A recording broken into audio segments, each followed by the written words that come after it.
What's up, good people? It's your boy, Bro Troy. We're back at it. Another one. Another conversation, fellas. We look real spiffy too, man. You know, we oftentimes, we don't clean up, let's be on the red carpet, but for a show, look like we got sports coats on today, man. Quite dapper, man. Black excellence. I love it, man. How y'all feeling? Good, man. Good? Excited. Feeling good? Indeed. Well, we have Adrienne Cole. We're going to allow her to introduce herself. Adrienne, we have this thing called 90 seconds or less, right? You got to put some respect on your name. Let the people know who you are. Thank you for the opportunity, first of all. So, Adrienne Cole, I'm a mom. I have 3 kiddos who are almost 22, 20, and almost 15. Married to Walt, going to be married for 25 years coming up in August. Okay. Native North Carolinian, grew up in New Bern but born in Raleigh. So Okay. I'm one of those odd ones that was actually born here but moved to New Bern when I was only 3. I've sort of boomeranged back and forth to Raleigh. So went to college in Raleigh, and then grad school in the mountains, and then started my career in Eastern North Carolina, but then back to Raleigh. Yeah. I think to sum up my sort of passion is to help the community and to help our business community and to give back to the places that I live, and that really motivates me. The work that I do is as much of an avocation as a vocation. Yeah, I love it. Okay. Yeah. Did you say New Bern? Yes, sir. We interviewed David West. And Donnie Perry. Yeah, I was like, hold on, man. There's a lot of good blood going on. There's a lot of juice What's in going the water on. in New Right. Bern? What's in the water up in New Bern? Danya, David.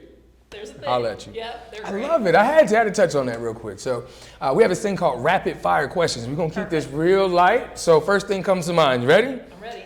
If you could describe your leadership style in 3 words, what would they be? Helpful. And humility. And, collaboration.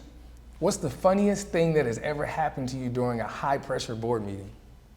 Oh my gosh, what is the funniest thing that's ever happened to me in a high pressure board meeting? That's a really, really, really good question. I don't know what it is unless it's saying something off the cuff and then thinking, yikes, did I really just say that? I mean, I tend to sometimes have brain to mouth. And I'm also really a straight shooter. And so there have been some times where, it comes out and you're like, wait, what? But usually people are with you. Yeah. If you're honest and you're authentic, usually people are like, okay, right, roll with that. But there's been some times where brain to mouth got the better of me. I like it. What is your go-to karaoke song to let loose after a long day at the office? Oh, geez, it changes. Right now, I've been listening to Boy Genius, which is Phoebe Bridgers, and a group of women who sing, and my 20-year-old daughter turned it on to me, and I've just been belting that out. I belted it out on the way here, actually, and they're just amazing and creative, but it varies. I mean, sometimes it's I'll Fly Away. I mean, it just depends on the mood. I love it. If you could have one hilarious comedian as your mentor, who would it be and why? Sure. Who would it be? Comedian, mentor. Sebastian Maniscalco is hilarious. There it is. And he's just so real and hilarious. But there's lots of great comedians out there. Okay. If your life as a leader was made into a comedy movie, what would it be called? It would be called, she doesn't have all the answers, but she's sure as heck trying hard. I love that, right? I once heard nothing beat a fade but a try. I love it. You have made it through the rapid fire questions. That was a little scary. Was it a little scary? I thought that was light. No? I appreciate you playing along. So let's choose meat and spit out the bone. What you got, Jay? Well, I really just want to know about the you before you became this megastar here. Oh my gosh, not a megastar. At least that's the way we see. Thank you. I appreciate it. Tell us a little bit about your background, from the New Bern child on. Oh my gosh. So, like I said, raised in New Bern. We moved there when I was 3. I'm the oldest of 3 kids. I've got 2 younger brothers.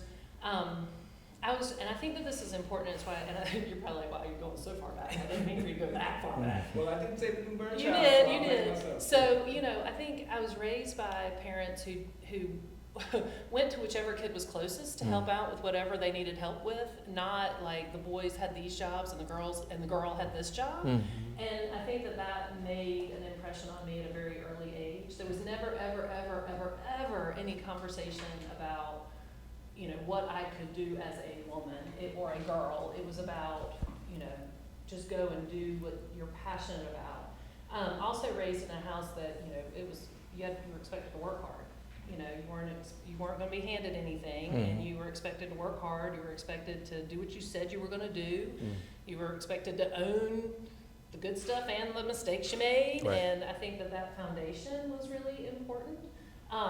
So grew up in New Bern, went to public school, graduated from New Bern High, where Danya graduated. I was a few years ahead of him, a little older than Danya. But, grew up there and went to Meredith College here in Raleigh, and that was a great experience also. I wasn't so sure I wanted to go to a women's college, but my mother thought it was going to be a good idea, and I listened to her and went, and it was wonderful. It was a wonderful experience. I had a faculty member at Meredith, Dr. True Weber, who said, I think you should get a master's in public administration. And I said, okay. I'm not one of those people who had a grand plan.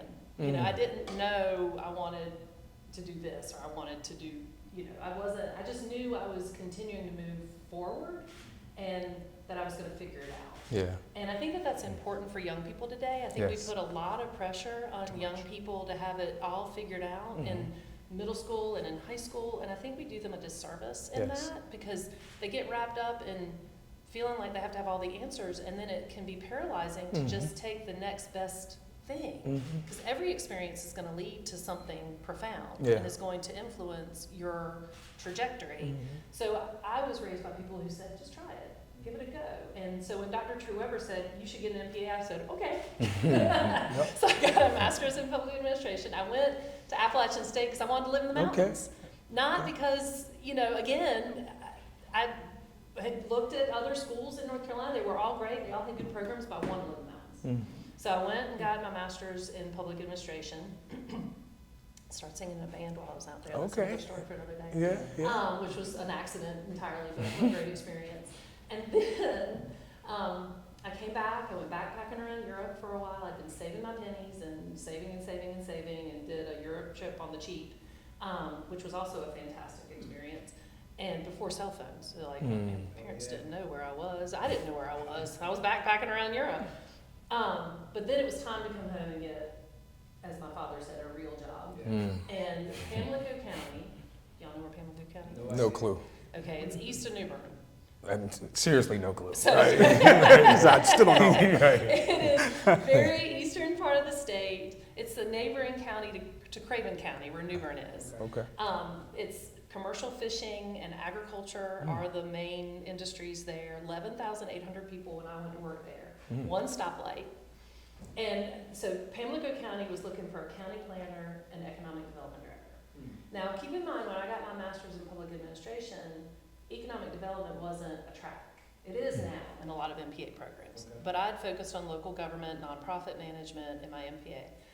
So Dad said, Pamlico County is looking for a county planner and economic development director. I said, Dad, you're not going to hire me? I don't know anything about anything. And he said, honey, they can't afford anybody with any experience. It's only one stoplight. So I went for it, really not knowing, I didn't even know what economic development was. I mean, I'd never heard the words before.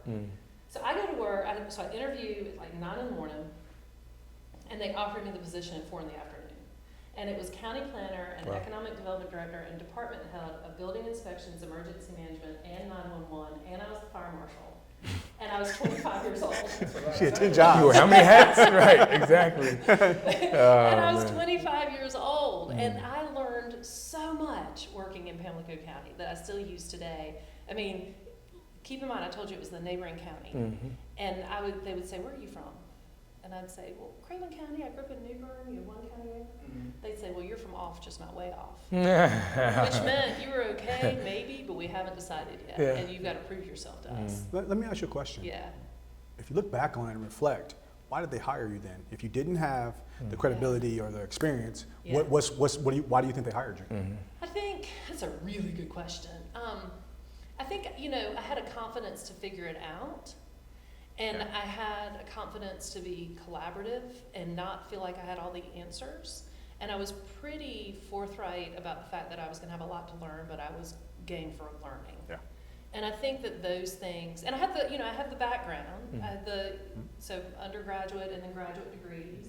But I think coming in with, I'm gonna do my very, very best to do the very best job I can for you all, and surround myself with people who know what I don't know. Is it safe to say that those same principles, to your point, man, because that was a great question, not dating you because you still look 25. That's right? very kind of you. All right. But those same leadership skills that you acquired at 25, you're still holding on to that and successful at it now. Absolutely. I mean, one of the smartest things that I did, and it was just pure luck, because again, I didn't know anything about anything. And my staff were all older than me. Some by a pretty good margin. And, they were building inspectors. I didn't know anything about building inspections, but and they were all looking at me like, who is this young person coming in, and is she gonna try to tell us what to do? And so there was some suspicion among the staff. And I pulled them all together and I said, look, I don't know what you do. I don't know your jobs. I am not gonna come in here and tell you what to do. What I will promise you is that I will advocate for you, I will have your back, and I will represent you with the county commission. But in return, I ask you to teach me what you need, teach me what you do, and help me be successful too. And we were fine after that. But I think sitting down and being willing to be vulnerable in that way and say, I'm 25, I don't know. Y'all help me out. But I'll take the hits. I'll represent you, I'll take the hits. And that was and it was such a learning moment for me. And I've carried that. I mean, I've been the first woman in 7 out of the 8 positions I've held since grad school. And even with the job that I'm in now, when I took it, there was a lot I didn't know. There was a lot to learn. And I think also, and this is, I think, particularly important for young people in general, young women in particular, is they sometimes feel like, young women in particular, I think, sometimes feel like they have to know 100% of a job before they put their foot in the pond or their name in the hat. But you don't. Yeah. I mean, you've got to have some core competency. Yeah. But then trust your competence, trust your champions, trust your ability to learn, trust the people who you can surround yourself with and teach you what you don't know. Yeah. And I think that is, a particularly important lesson for young women. Did you have another one? Well, coming from that space to now working for one of the largest chamber of commerce that represents probably more than any other within the nation. Well, we're one of the largest, yeah. I guess before I even get there, for our audience, tell us a little bit more about what a chamber of commerce does. Like, That's a great question. what's the role of a chamber of commerce? Yeah, and what's interesting is you've seen one chamber, you've seen one chamber. I mean, there's some core things about chambers, and we can talk about that, but they do tend to adapt to what their community and their business community needs and desires and wants for them to be working on. So we are a nonprofit. We're a 501c6. I think that's important for people to understand.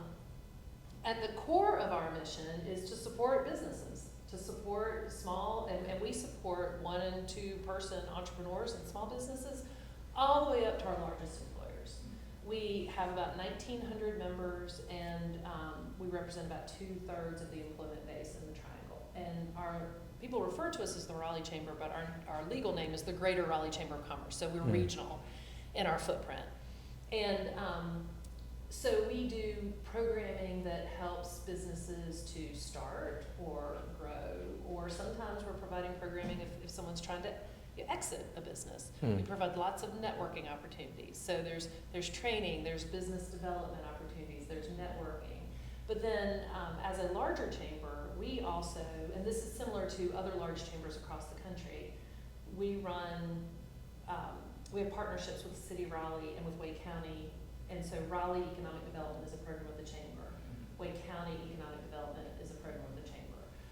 We're nonpartisan, so we do not have a PAC, we do not endorse candidates, but we do have a policy agenda. So I'm a vice president of government affairs, and we are working on policies that are important to the business community, whether that is supporting education or, permitting and infrastructure. I mean, we have a whole host of policy items. We are home to the Regional Transportation Alliance, so we're working on transportation and mobility. That's everything from bike paths to air service and everything in between. Bus rapid transit, which will be coming online in Raleigh. All of those things. We do a lot of leadership development work. So we have 2 classes of Leadership Raleigh a year. We have an Emerging Leaders program. We have a lot of women's leadership programming. We have a Young Professionals Network that is fantastic. We launched the Triangle Diversity, Equity, and Inclusivity Alliance in March of 2018, which was a new program for us and has grown exponentially in working to help the business community meet their targets and their goals from a diversity standpoint. Because some companies were way down the road in that work, and others were just getting started. So we've worked to put resources together for companies in that space. I'm forgetting things, I'm quite sure. Oh, and we're doing new things, like a brand new program. And we created this through the recruitment of the Fujifilm Biotechnologies project. They were interested in understanding how they could collaborate with the community around their sustainability goals. So we launched the new Business Sustainability Roundtable. Okay. So we tend to be very entrepreneurial and nimble. So there's programs that we've been doing literally for decades, and then there's brand new stuff because there was a need that needed to be filled. You mentioned DEI. You actually do workshops and conferences Yes. around that. Tell us more about that. So the DEI Alliance, may I tell you a little history? Please. Give you a Yes, background? please. So when so my background at the Chamber, I ran Raleigh Economic Development for 7 years, from 04 to 11. Then I went into the private sector for 3. I'd sort of hit a ceiling, and I felt like I needed to go out to go up. And then when my former boss retired, Harvey Schmidt, the then CEO, brought me back to run Wake County Economic Development, which I did for 3 years. While I was in that seat, the county had developed a vulnerable communities heat map. And it was using lots of different data, everything from demographic data to food deserts, to identify areas of vulnerability around the county. And we were having a project meeting with my ED team on all of the companies that were looking at the market and considering moving here or expanding here, but I had this map on my desk. And I stopped the meeting and I said, what are we doing about that? And we didn't want to just throw stuff against the wall to see what was going to stick. So we hired RTI and we looked at programs and policies that were moving the needle across the country, both people-based strategies and place-based strategies. From that, we created a director of equitable economic development role, and that was Danya. So Danya was our first person in that role. And so he came on board and was working. Then the CEO of the chamber, not Harvey, the man who followed him, decided to take a position in Orlando. He'd been with us for about 18 months. And I decided to put my name in the hat for the CEO seat and was competing for that job.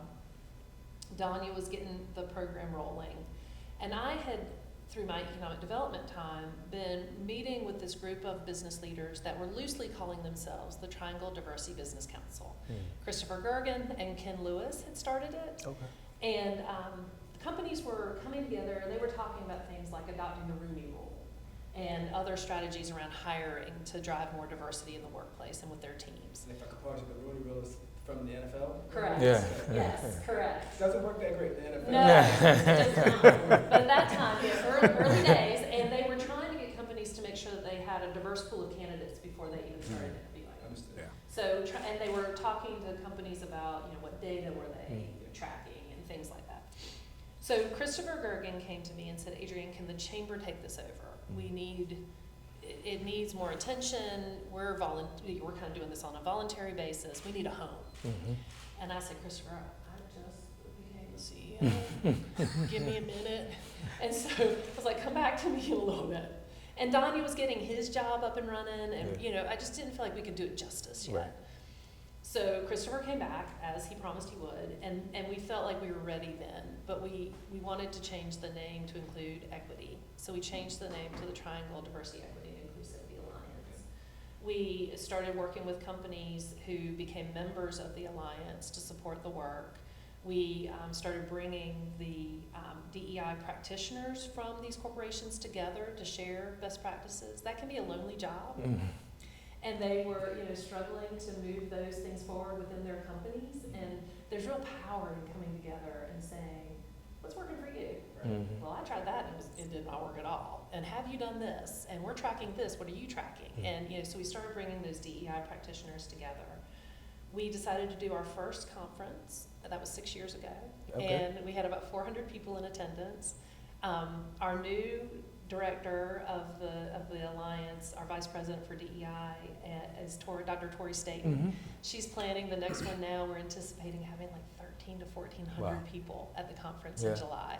So it's just grown exponentially. I gotta ask though, we hear that term DEI all the time. What's gonna make this one different? It's a really, really, really good question. I think that there are a couple of things. And whether I can't predict whether it's going to make a difference or not, I mean, being quite frank. But the approach that we've tried to take is one that is not political, that is very focused on the business community and how they are hiring, promoting, supporting diverse populations in their workplace. And, I think that trying to depoliticize it is really, really important, and trying to also put it in the business community sphere too, to help them meet their goals. There's a ton of information and data that supports that diverse teams are more productive teams. They are more profitable teams. They are more creative teams. It is in the business community's best interest to be plugged into this work. And I think that that's important. But we have, from the beginning, said we don't have all the answers. We're learning too. We're going to try things that aren't going to work. And we've also we have a whole series called Courageous Conversations, where we've tried to do just that, whether it's talking about race or gender or different religious affiliations or women's issues or veterans. Sure. Really having these conversations in a forthright way so that hopefully people have an aha moment that they then can go and act upon. Got to put it out there. The Bro Code is all about courageous conversations. So if there's any way that we can support that work, we would love to do such. But we got to pay the bills. Yes. We got Adrienne Cole right here on the Bro Code Show. We'll be right back.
So we're back here on the Bro Code with Adrienne Cole from the Raleigh Chamber. I want to talk about women in leadership, and I love the segue from earlier being at home and as a family, and you were already kind of primed for what that would look like for years later. Raleigh is doing such an amazing job in so many different sectors of uplifting women and putting them in those roles. Speak to us about the importance of having women in leadership. Absolutely. It dovetails into from the diversity conversation that we were having, right? Yeah. Women bring a different perspective, they bring different ideas, And you know, and women are diverse amongst themselves too. Mm-hmm. And so I just think that you really, companies have to strive to have staffs all the way up to leadership and boards that are more reflective of the community. Sure. Yeah. And you know, you cannot make good decisions in an echo chamber or in a vacuum. And so it's really important that women have a seat at the table and a voice at the table. It's not good enough just to be sitting there. And women don't need to sit there quietly. Right. You need to be sitting there and have space to you know, have your ideas heard. And I try so hard if I'm at, because, you know, being the first woman in so many of my positions, there have been lots of rooms where I'm the only woman. As more women are coming into the rooms, which is fantastic, I try to make sure that they have opportunity to speak, and that if you know, a gentleman inadvertently, accidentally speaks over them, that I say, you know, oh, let's let Jenny finish, or you Pause. know, She said pause. She said pause. Pause. Let's let Jenny finish, and then. You know, I've been at it long enough that I don't have any trouble. That's probably not going to come as any surprise. But I think that it's really important to have women at the table. Yeah. So Harvey mentioned that you're very talented at a couple of things. The one I'm going to highlight right now is you're very good at reading the room. So is that something where you're reading that space and seeing? Is that coming from being the only woman in the room and remembering how that felt? Or is it just a skill you have? Yeah, so that's a really, so I think it's probably in part being raised by two middle children who were never saying what was really going on. So at an early age, I learned to sort of pick up on what was being said that wasn't being said. So that absolutely is sort of a skill that is innate in me. But it absolutely comes from watching and listening the room and watching people's body language and their facial expressions. And if you see somebody starting to shut down, well, why are they shutting down? Or did somebody say something that was offensive to them and they didn't feel like their idea was welcomed? And you know, sort of those sorts of things. But Harvey was and is a wonderful mentor. Early on in my time with the chamber, when I was in the Raleigh Economic Development role, Harvey called me into his office one day, and we had been in a meeting with a lot of different folks working on, I can't remember what it was that we were working on, but we were trying to get everybody moving in the same direction on an initiative, which is, I do a lot, right? And he said to me, what was your radar picking up? What was the undercurrent that wasn't said? Who was on board with us, and who do we still need to work on? And so he saw in me something that at that point I don't even know I recognized. And you know, good mentors can do that. Yeah. So we were talking about women's in leadership. Now you guys also just got done with your. It was fantastic. Okay. Yes. So that was the question. How did it go? But give us some insight to maybe some takeaways. Yeah. Give us the temperature of the room of the women. Yeah. It's 2023. Yep. You had also a lot of participants. Yes. Tell us a little about what went on. So we had about 1,100 people come, and it was fantastic. Yeah. The way those meetings are set up is we have a series of breakout sessions that so people can choose. There's 6 of them in total, but they can choose 3 because they run concurrently. We had everything covered from, you know, workforce development and talent and recruitment and advancement for women, to quiet hiring and what that is and what it looks like, and is it a you know, how it can be a positive thing, but also a way for young women to say, hey, I've taken on these additional responsibilities, so should we have a conversation about compensation and title and those sorts of things, as opposed to just continuing to take on more, you know? So that was, I think, a takeaway. Quiet hiring can provide an opportunity because it gives you an opportunity to show what you got and what you're capable of doing. But at some point you need to say, hey, I've been doing this, and it's time to reward me for that. Sure. And so there were some takeaways there. We had a wonderful keynote speaker from Gallagher, and she spoke generally. It was a fantastic leadership conversation, and really to inspire leaders on how to lead their teams. And we had, the other thing that was great about it is we had a lot of men in the room. You know, so you need the guys showing up because they're the allies often. I mean, you know, at every turn, I mean, I obviously had wonderful, strong women in my life, but at every opportunity, there was an important man, whether he'd been a boss or a mentor, who said, you should do this. You've got this. You're gonna learn it, you're gonna figure out. So the strong women in my life were saying it, but the strong men in my life were saying it too. And so, the guys have to show up. Totally. Love it. You mentioned in your statements when Bro Kurt was talking about reading rooms and watching facial expressions and body language. That takes a whole lot of mindfulness. Like really paying attention to people and being empathetic to how people feel means that you're putting their needs before your wants. I once heard that's the true definition of ministry. So I'm curious, how did you come to that? Like, was that something that was just innate based on the mentors that you keep saying? Because you keep saying that word, but how did that become of value to you? Well, it started as a big sister, two younger brothers, and so I think at a very early age attuned to their needs as their big sis and that sort of thing. But and some of it just may be the way I'm hardwired. People ask me all the time, how are you? And I'm like, I'm fine. I don't think about it much. I mean, I really don't worry much about I'm fine. I'm good. And I'm not like, you mean that. Yeah, I'm not being Pollyanna about it. Yeah. I don't spend a lot of time worrying about, like, am I okay? Am I good? I'm good. I'm just good. That takes a great sense of peace. Like one of the greatest prayers I have for my bros, I love them, right? It was called the Bro Code Show, but we live this thing. Right. Is that God gives us peace. And it looks different for each and every one of us because we all have a different dynamic of family, responsibility. So when I hear you speaking, it sounds as if you found that. And people seek after that their whole life. I admire that. Thank I really you. do. Well, I mean, people who love me probably think, well, she doesn't sleep enough and she probably doesn't, all those things. But I'm far more worried about the other people. I'm far more worried about my kids. I'm far more worried about my husband. I'm far more worried about my staff and the people in the community. I feel like I'm at risk of sounding sort of Pollyannish again, but it's the honest to goodness truth. I mean, I spend a lot of time worrying. Yeah. I mean, I do, probably more than I should, but I don't spend a lot of time worrying about me. We want to talk about that because that is a great segue into mental wellness, and we're huge on that, and wellness is a big deal, but we do have to pay the bills. We're right here at the Bro Code Show. Adrienne Cole. We'll be right back. So for me, YM4C this past year, a little bit over a year, YM4C has been a saving grace for me and my son.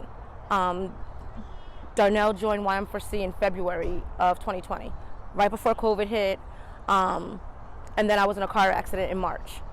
And the support I received from Troy and the YM4C family, dinner being delivered, getting picked up to go get a haircut so he can be able to be presentable going to his 5th grade drive-through parade because I couldn't drive. I had no vehicle. There was no one to take him to do it. But it's also allowed me to meet people, for me to find resources for himself. For me, he's 12. He's about to be 13. And I don't know how to raise a man. I don't know how to raise a boy. And without Troy, Mr. JC, because my son and Mr. JC, they have so many of the same interests. And there are so many things that I don't know about. And without them, for him to be able, there are things my son comes to me about, and I'm like, I don't know. Text Mr. Troy. Call Mr. JC. I don't know. Like, I have to really be able to be honest and say, I don't know. I don't have the answer. And sometimes I can't say, call your dad. It's call Mr. Troy, text Mr. Troy, call Mr. JC. It's Tuesday. You talk to them tonight, don't you? And it's truly, truly been a blessing for me. And it really has. And for Darnell as well. And just the little interaction that I've had with Aiden this few minutes, I look forward to myself as well. And we're back on the Bro Code Show. It's Adrienne Cole.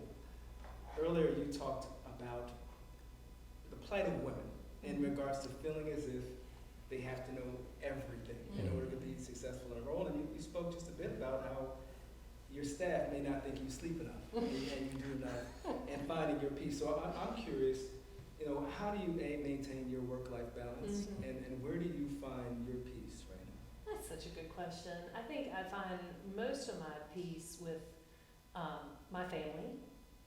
I have got a wonderful, dedicated, supportive husband Walter Cole is a rock. And where I worry, he does not. And he helps me stay lighter. He's a really good cook. So that helps. Yeah. And, you know, he's been a huge champion and supporter from the very beginning. And, you know, has never been bothered by the direction that my career went, has always been super supportive, and has, you know, I mentioned I've got 3 children. He's been a rock solid partner with the kids too. So that's part of where I found my peace. I really enjoy spending time with them on the weekends. You know, I enjoy walking and hiking, and we like to cook together and reading. And you know, I would not describe myself as an introvert at all. I'm probably not as extroverted as people think that I am, and I can recharge my batteries on the weekends.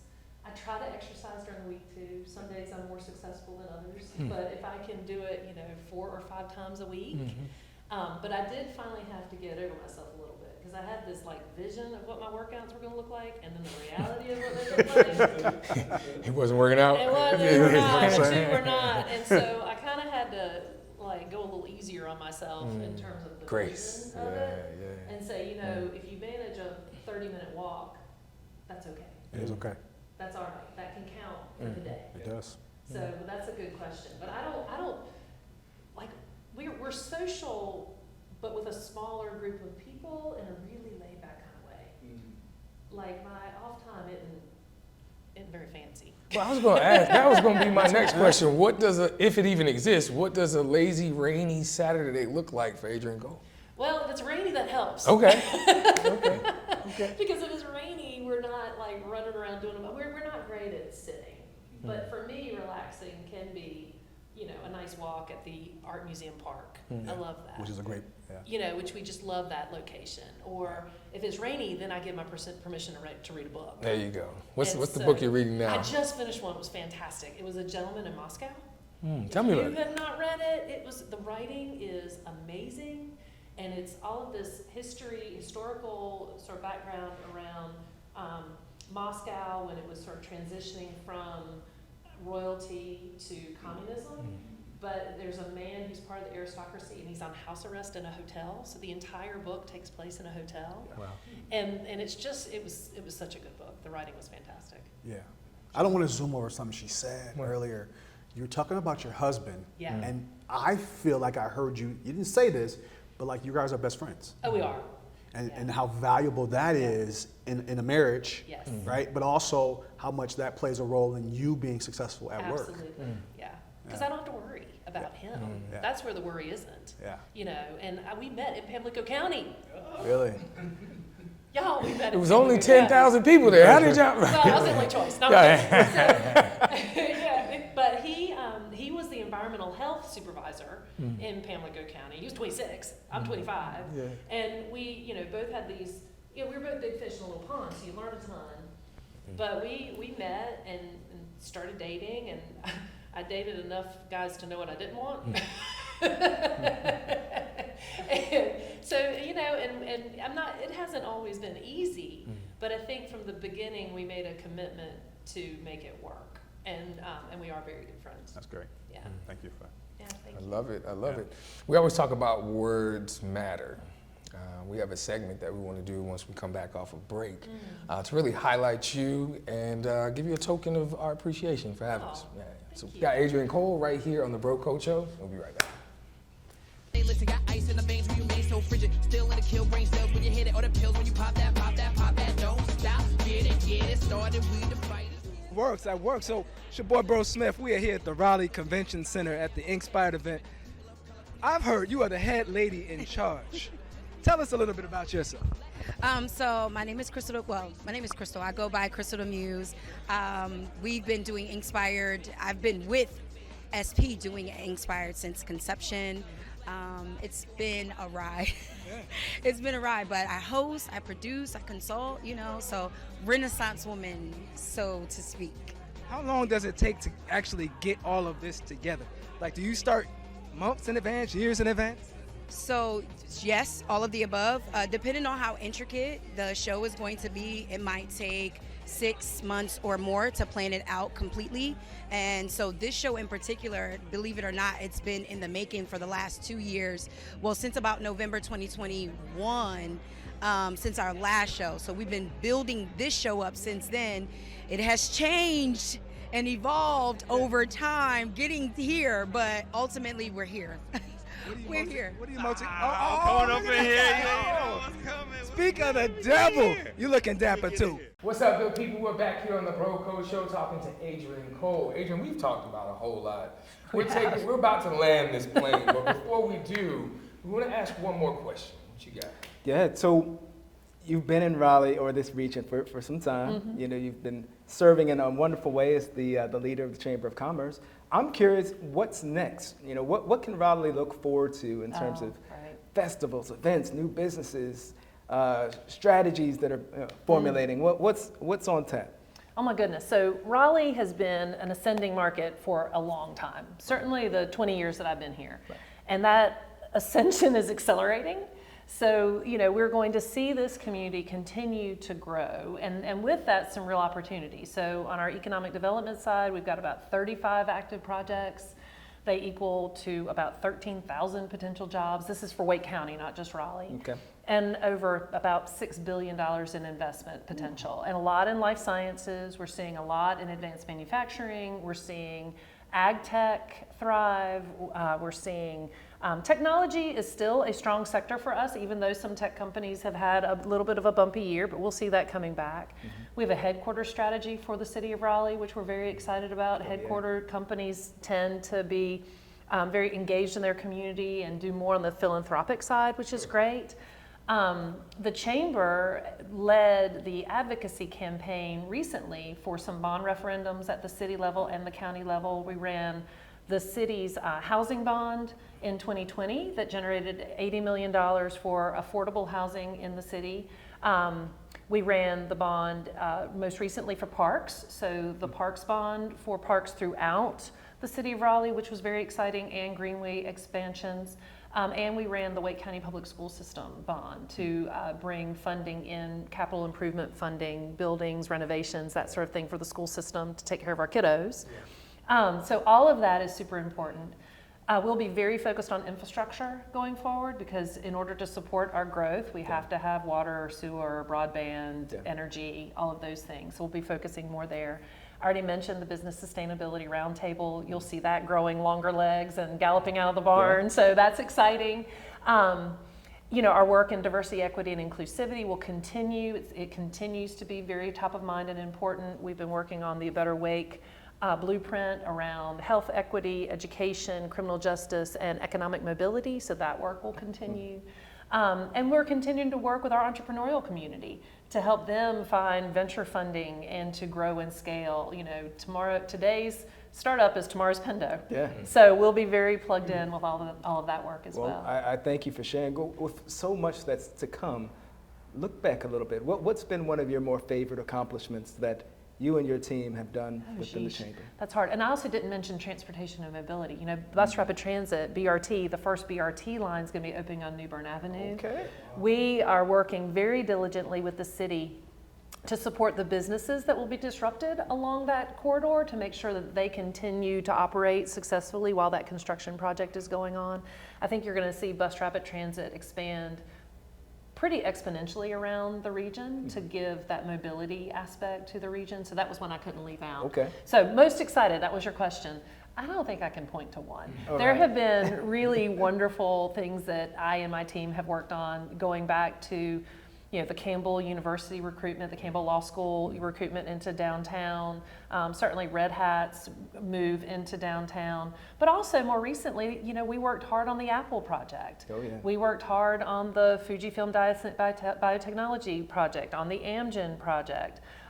We were supportive of VinFast in Chatham County, but then they have offices in Raleigh as well. So, you know, all of that is exciting. Have certainly been pleased to partner with the city and the county as we grow investments into those sort of foundational things, like making sure that we're paying attention to housing affordability, to education, to infrastructure, to parks and greenways, which are so important to wellness and health. So, you know, the thing is, in this role and in this organization and leaders throughout the region, you cannot focus on just one thing. You have to focus on all of it because it's all important. There might be one that's more of a priority, like the priorities might shift, but you still have to be keeping your eye on the entire landscape. Well, thank you. Yeah, I love that. That goes into the Chamber mission. It talks about quality of life. That's right. So it really describes that. That's exactly right. On a macro scale. We want to talk about collaboration. You've already told us that that's your word. My favorite word. First of all, before we honor you with that word, I want to hear, because Harvey said the same thing about you. Yeah. Right? Why is collaboration, and before you answer the bro code, we really believe in collaboration. It's one of the ways that we do our business. Yeah. Lots of work to happen. It does. Yeah. And it always has. And then our nonprofit work we do too. Fantastic. So I want to hear from you though. Why is that even important? Oh my gosh. So first of all, it's amazing what you can accomplish if you don't care about the credit. So that's one. Two, it really isn't about any one of us. It sure as heck isn't about me. It's about what we can accomplish together. And I think that that's important. Three, it's a whole lot more fun to work collaboratively and with each other. Four, no one person has all the good ideas. So you need to be open to your colleagues, and your colleagues can be in your business or they can be in your community and a collection of lots of different organizations. And I'd like to think that the Chamber really facilitates that. We're quite good at bringing different players together from different walks of life to move an initiative forward or to solve for a challenge or to just ideate and then to keep them at the table. And it just, you know, look, at the end of the day, I hope that people think she did good work and she was a good partner and a good teammate and we were able to accomplish something great for our community. Yeah. So it reminds me of a story that Nelson Mandela shared about his father. He was a tribal leader. He said he'd always get all the leaders in the community together, but he would never give his answer first. Right. He would take every person and make sure they use their voice. Right. And then at the end, he said, I realized that their answers were always better than mine. Right. Right? Oh my gosh, yes. Sometimes people have suggestions and ideas that I didn't even know were things. And you're like, wow, that's a really good idea. And if you don't create the environment to bring people in, and I just think if you're worried about it being about you and getting the credit, you're gonna miss a lot of great ideas, a lot of opportunity, and a lot of joy. Yeah, people support cities, they're helpful. So collaboration. On our show, we have a segment called You Matter. And we give out these special $2 bills, you know. And I love a $2 bill. everybody says that. Everybody says that. On here, we've written You Matter. Oh, thank you. Your name's on the front and the word collaborative. And on the back, our whole team, the Broco team, including our photographer, videographer, Erin. We're not going to leave her out. Shout out to Erin. Behind the scenes. Excellent. And so, first of all, just thank you for being on our Thank show. you for having me. Thank you for everything you do for Raleigh. It's an a honor. big deal. Oh, yeah. Thank you. It's an honor and a privilege. Another keepsake. Thank you so much. May I tell you a funny $2 bill story? Please. My grandmother, Ruth Carlson, who was a Swedish immigrant, used to make us button-down shirts out of $2 bills. Really? She would fold them in all kinds of intricate ways and I still have a $2 bill shirt that Grandma Carlson made. And I have to ask now, so did she do that as a birthday? Like, was it as a present, or was that just how she showed love? It was a present. It was just something, she was super crafty and creative, and she just thought, I'll make them a shirt and look like your button down, but out of $2 bills. That's really cool.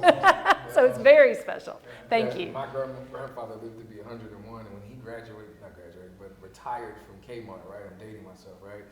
They did the same thing for him. They took different denominations of money and made it into a tuxedo shirt. Oh my Put gosh. buttons on it. So you know what I'm talking about. You said it, I was like, wow. Like, I didn't think people actually did that. They do it. It's so Wow, funny. That's amazing. It's awesome. Right? I don't believe in coincidence either. I believe in alignment, like attract like. So thank you for sharing. Thank That's you. Really dope. Well, we always end the show the same way. It's on a positive vibe.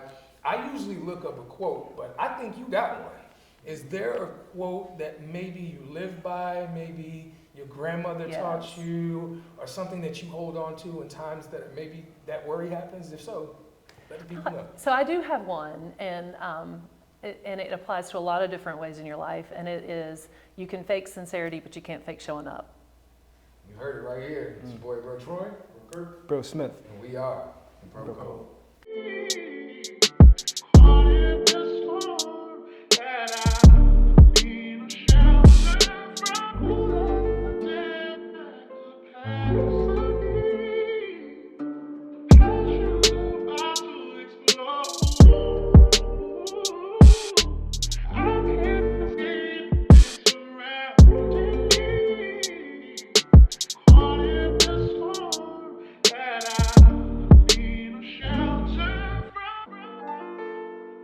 Awesome. How you doing, young lady? I'm happy. Wonderful. Let the people know who you are. Tell us your name. Adrienne Cole. You just got off an episode with the best TV show in North Carolina. Absolutely. Getting ready to go global. It's called The Bro Code Show. Tell us your experience. It was fantastic.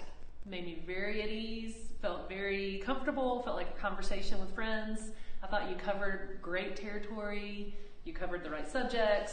It was a good combination of subjects. It was super fun. Thanks. Awesome. We appreciate it. Thank you. Thank you much. Boom.